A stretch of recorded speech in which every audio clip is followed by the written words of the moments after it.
John Dalton was born in poor weavers family. इतना बड़ा scientist एक छोटी सी फैमिली, पुअर वीवर की फैमिली में इंग्लैंड में 1766 में इन्होंने जन्म लिया। एंड इन्होंने अपना career as a teacher start किया एट द एज ऑफ 12 और 7 साल बाद यानी कि 19 साल में ही became a school principal.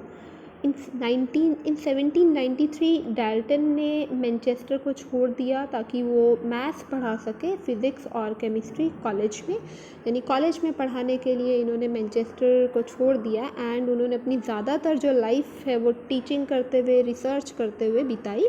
In 1808 he presented his atomic theory which was a turning point in the study of matter, और यही एटॉमिक थ्योरी आज हम पढ़ने वाले हैं। सो डाल्टन की एटॉमिक थ्योरी क्या कहती है उसके बारे में हम पढ़ेंगे। बेसिकली जो डाल्टन की स्टोरी थी, स्टोरी से हमें ये एक सीख लेनी चाहिए कि अगर हमारे अंदर टैलेंट है पढ़ने का, पढ़ाई का, जिसके लिए सिर्फ आपकी मेहनत चाहिए, बेसिकली मेहनत चाहिए, तो उसके लिए अमीरी या गरीबी मैटर नहीं करती, राइट। तो चलिए आगे बढ़ते हैं। Dalton's atomic theory. So there are some postulate which were given by Dalton. So all matter is made up of very tiny particles called atoms. कि मैटर जो है वो बहुत छोटे छोटे पार्टिकल से मिलकर बनी है, जिसे उन्होंने नाम दिया एटम। और यही एटम मिलकर क्या कर रहे हैं, किसी भी केमिकल रिएक्शन में पार्टिसिपेशन दे रहे हैं, यानी केमिकल रिएक्शन इन्हीं छोटे पार्टिकल्स यानी कि एटम्स की वजह से हो रहा है।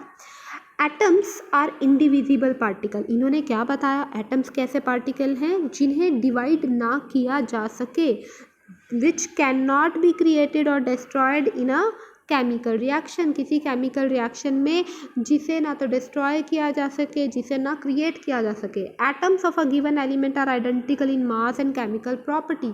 कि एटम्स किसी गिवन एलिमेंट में जो भी एटम्स हैं वो आइडेंटिकल है, उसका मास आइडेंटिकल है, केमिकल प्रॉपर्टीज आइडेंटिकल है। क्या कहना चाह रहे हैं कि लाइक इफ़ O3 है तो O3 में जो 3 एटम है, तीनों ऑक्सीजन है, तो तीनों का मास भी सेम होगा, तीनों की केमिकल प्रॉपर्टीज़ भी सेम होगी। इसी के अपोजिट ये है next point number 4, atoms of different element. अगर एटम्स डिफरेंट एलिमेंट के लाइक O3 से ऑक्सीजन निकला और H2 से हाइड्रोजन आया, तो हाइड्रोजन और ऑक्सीजन की केमिकल प्रॉपर्टीज़ अलग होंगी, मासेस अलग होंगे। तो बिल्कुल सही बात है कि इनके chemical properties, masses all will vary. Next in this 5th point, atoms combine in the ratio of same whole number to form compound. कि एटम ज़्यादातर स्मॉल होल नंबर रेशियोज में कंबाइन करके कंपाउंड बनाते हैं। पर मैं आपको बता दूं कि जितने सारे ये पॉइंट्स हैं इनमें बहुत सारों में इसी डाल्टन थ्योरी की फेलियर भी छिपी है, वो हम एक एक करके अभी बताएंगे। 6th simplest whole number ratio क्या था, 1 2 3 4। ये सिंपलेस्ट होल नंबर रेशियोज हैं कि simple whole number, small whole number ratio से कंपाउंड बना रहे हैं।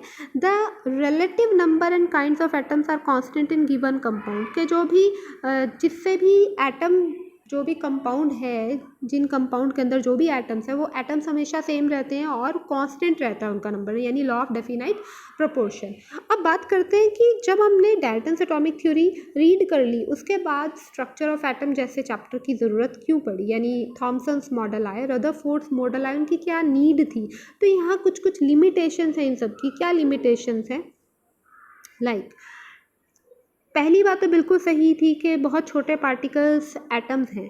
सेकंड पॉइंट पे आते हैं कि पार्टिकल्स इंडिविजिबल है, यानी एटम्स इंडिविजिबल है। बट लेटर ऑन हमें स्टडी में पता लगा कि atom consist of electron, proton, neutron. ये इलेक्ट्रॉन में प्रेजेंट हैं, दीज आर सब atomic particle, it means atom is divisible. तो यहाँ क्या आया, डाल्टन का फेलियर आ गया, यानी डाल्टन की लिमिटेशन आ गई। Second one, atoms of given element are identical in mass and chemical property. जो एटम है गिवन एलिमेंट का वो आइडेंटिकल है मास में, केमिकल प्रॉपर्टी में, बट हमेशा ऐसा नहीं होता है, बिकॉज हाइड्रोजन एक एलिमेंट है, हाइड्रोजन के जितने एटम है क्या सभी का मास सेम है? नहीं, ऐसा नहीं है। Atomic number will be same, mass number is different. When atoms of same element have same atomic number and different mass number, then these are known as isotopes। तो ये क्या है? isotopes। ये क्या है? isotopes। तो isotopes जब आ जाते हैं कि सेम ही एलिमेंट है पर इनका मास नंबर क्या है? डिफरेंट, इसका 1, इसका 2, इसका 3। 1 जिसका मास नंबर है that is known as protium, 2 for deuterium and 3 tritium. तो मास नंबर वेरी कर गया जबकि एटम सेम था, तो यहाँ पर भी क्या आया? डाल्टन की फेलियर। नेक्स्ट इज कि एटम्स अगर अलग अलग एलिमेंट के होंगे, तो उनका डिफरेंट मास और डिफरेंट केमिकल प्रॉपर्टी होगी। अब यहाँ पर भी डिफरेंस आ गया, दैट आर्गन एंड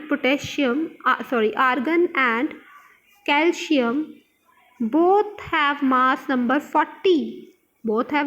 40, जबकि ये दोनों अलग अलग एटम्स हैं, अलग अलग एलिमेंट के एटम्स हैं ना। आर्गन है Ar एंड कैल्शियम Ca, अलग अलग हैं दोनों, बट इनके मास नंबर क्या है? Same. Although their chemical properties are not same but their mass number is same. तो यहाँ पर फेलियर आ गया डाल्टन का। Next is atoms combine in the ratio of small whole number to form compound. अच्छा, हर बारी ऐसा नहीं हो सकता कि H2O जैसा स्मॉल होल नंबर की यहाँ 1 है इसकी रेशियो और ये 2 आ गया इसका और ये 1:8 में कंबाइन कर दिया, हमेशा ऐसा नहीं होता। लाइक सुक्रोस C12H22O11, यहाँ देख रहे हैं आप 12, 22, 11, क्या ये सिंपल होल नंबर रेशियो है, small whole number ratio? No. So ये भी एक फेलियर है डाल्टन की। तो ये थी कुछ फेलियर्स जिसकी वजह से डाल्टन डिस्कार्ड हो गया, डाल्टन की theory, right. So this is all about the topic. Thank you.